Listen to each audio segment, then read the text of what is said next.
teman-teman, perkenalkan nama saya Sebayudinia Maping NIM 211-0026, kelas A, mahasiswa semester 5, Fakultas Keguruan dan Ilmu Pendidikan, Prodi Pendidikan Geografi, Universitas Husain Cendana Kupang. Pada kesempatan kali ini saya akan membahas mengenai isu lingkungan tentang pencemaran air untuk memenuhi UAS mata kuliah Pendidikan Kependudukan dan Lingkungan Hidup. Baik, kita langsung saja masuk dalam materi. Dalam kehidupan sehari-hari, makhluk hidup selalu membutuhkan air, termasuk manusia. Kita sangat membutuhkan air bersih untuk berbagai kegiatan, antara lain minum, mandi, mencuci, memasak, dan sebagainya.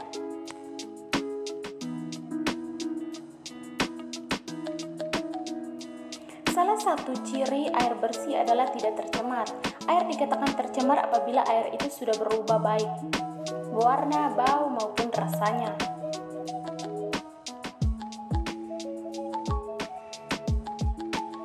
Air yang tercemar memiliki kesamaan yang berbeda dengan air yang tidak tercemar. Pencemaran air yaitu masuknya makhluk hidup, zat energi, atau komponen lain ke dalam air. Akibatnya kualitas air turun sampai ke tingkat tertentu yang menyebabkan air tidak berfungsi lagi sesuai dengan peruntukannya.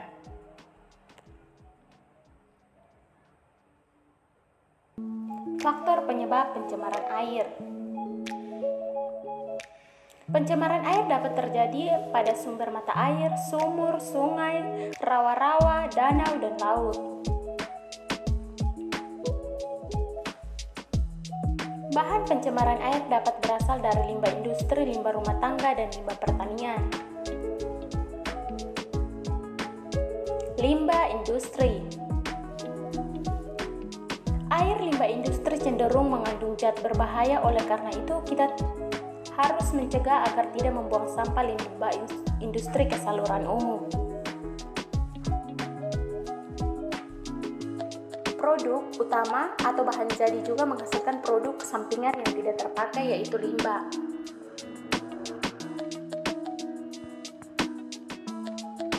Jenis limbah yang berasal dari industri dapat berupa limbah organik yang bau. Jika limbah industri tersebut dibuang ke saluran air atau sungai, akan menimbulkan pencemaran air dan merusak atau memusnahkan organisme di dalam ekosistem tersebut. Limbah industri yang berupa logam berat seiring dialirkan ke sungai sehingga sungai menjadi tercemar. Jenis-jenis logam berat adalah raksa, timbal, dan kadmium, yang dimana ketiganya sangat berbahaya bagi manusia apabila mengkonsumsinya.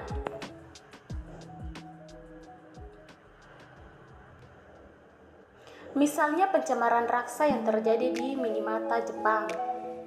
Para nelayan di sekitar Teluk Minamata memakan ikan yang tercemar raksa. Akibat mereka mengalami kerusakan saraf yang disebut penyakit Minamata.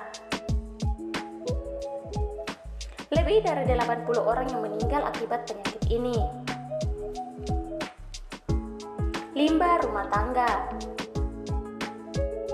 Limbah rumah tangga merupakan limbah yang berasal dari hasil samping kegiatan perumahan. Limbah rumah tangga dapat berasal dari bahan organik, anorganik, maupun bahan berbahaya yang beracun. Limbah organik adalah limbah seperti kulit buah sayuran, sisa makanan, kertas, kayu, daun, dan berbagai bahan yang dapat diuraikan oleh mikroorganisme.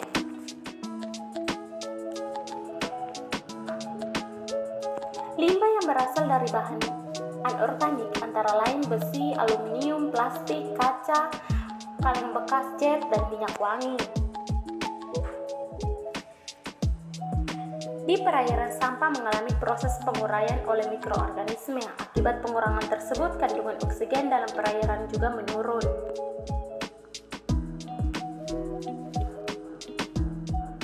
Menurunnya kandungan oksigen dalam perairan akan merugikan kehidupan biota di dalamnya. Limbah pertanian. Air limbah pertanian sebenarnya tidak menimbulkan dampak negatif pada lingkungan. Namun dengan digunakan felisir, sebagian pestisida yang kadang-kadang dilakukan secara berlebihan sering menimbulkan dampak negatif pada keseimbangan ekosistem air. Pada sektor pertanian juga dapat terjadi pencemaran air, terutama akibat dari penggunaan pupuk dan bahan kimia pertanian tertentu, seperti insektisida dan herbisida. 5 bahan berbahaya dan beracun antara lain timbul akibat adanya kegiatan pertanian. Kegiatan pertanian biasanya menggunakan obat-obatan pembasmi hama penyakit seperti pestisida, misalnya insektisida. Selain itu, kegiatan pertanian menggunakan pupuk, misalnya urea. Penggunaan pupuk yang berlebihan juga dapat menyebabkan suburnya ekosistem di perairan kolam, sungai, waduk, dan danau. Pupuk yang tidak teresap ke tumbuhan akan terbuang menuju perairan. Akibatnya terjadi blooming algae atau tumbuhan suburnya gangga di atas permukaan air. Tanaman gangga ini dapat menutupi seluruh permukaan air sehingga menggunakan kadar sinar matahari yang masuk ke dalam perairan tersebut.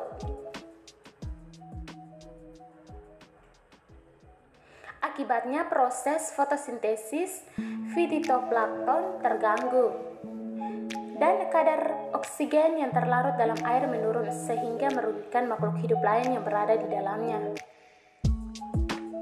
Dampak pencemaran air.